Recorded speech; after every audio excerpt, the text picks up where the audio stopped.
Our daughter ended her life at 24 due to depression.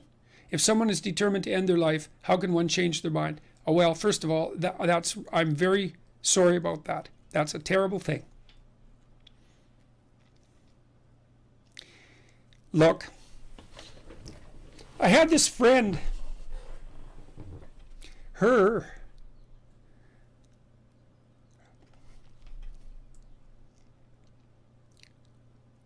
sorry. There's been a lot of depression in our family, so it's a question that cuts close to the bone. Anyways, I had this friend, a friend of my parents, and her granddaughter committed suicide, you know. She was just beating herself up about that. What could have I done? What could have I done differently? This is the problem with suicide. It leaves everybody behind thinking, oh my God, what could have I done? I could have treated the person better. I could have listened. I could have been there. It's like, and she was just beating herself up about this, really feeling that she wasn't a useful person, that she'd failed as a grandmother. She's a really good person, you know. And so I went for a walk with her, and I said, and she's married, and she likes her husband, and he's a really good guy. And I said, look, you're blaming yourself for your granddaughter's suicide. It's like, are you blaming your husband? Are you sitting him down and telling him what a useless bastard he was as a grandfather because his granddaughter committed suicide and how he failed completely? She said, no, I'd never do that. So I said, well, don't do it to yourself. No. Depression is a terrible thing. And many, many, many things cause it, and we don't understand.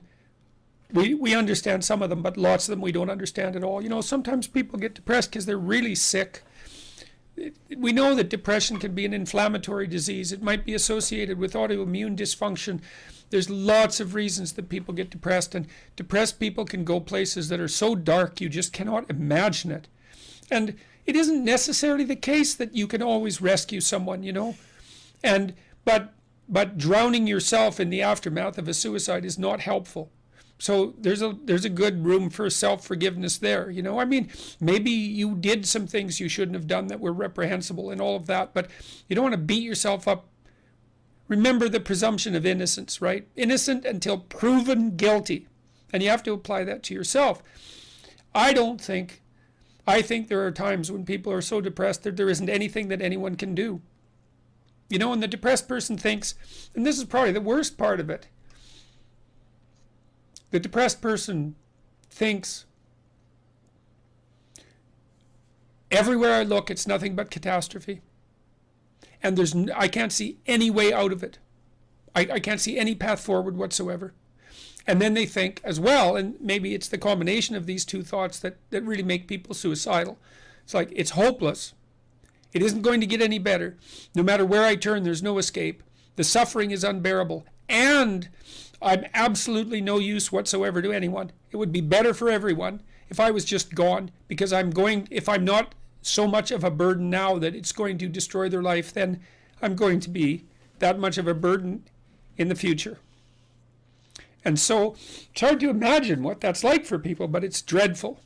And there's lots of ways you get there. And so you can listen to people. You can desperately encourage them to seek the help they need. You know, like I've seen antidepressants work miracles on very, very many people. Now, they don't work for everyone, and they're not a panacea, but, you know, they have side effects and all of that. But one of the side effects of untreated depression is that you kill yourself, and there is no recovery from that. And the probability is actually rather high. So you can go to war with them about antidepressants. If the person can't get out of their depression and they're suicidal, it's like, what do they have to lose? 1 month on antidepressants. They'll know. Well, they might have to experiment longer, because it would depend on, you know, some people respond better to some classes of antidepressants than the others. It's worth having a war with someone if they're in dire straits and they won't do everything they can to get better. ECT works, electroconvulsive therapy works for intractable depression.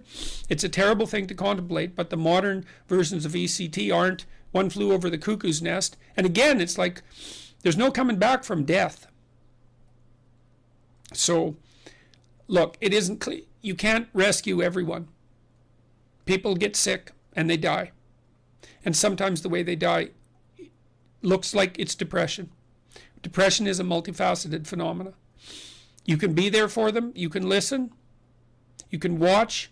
You can intervene. You can try to understand. You can hold them accountable. You can do all of those things. But everyone has their own destiny, you know, and you're not omnipotent. And so sometimes a catastrophe occurs, like your daughter's. And then you should try to drag the least amount of misery forward that you can once you recover from your grief.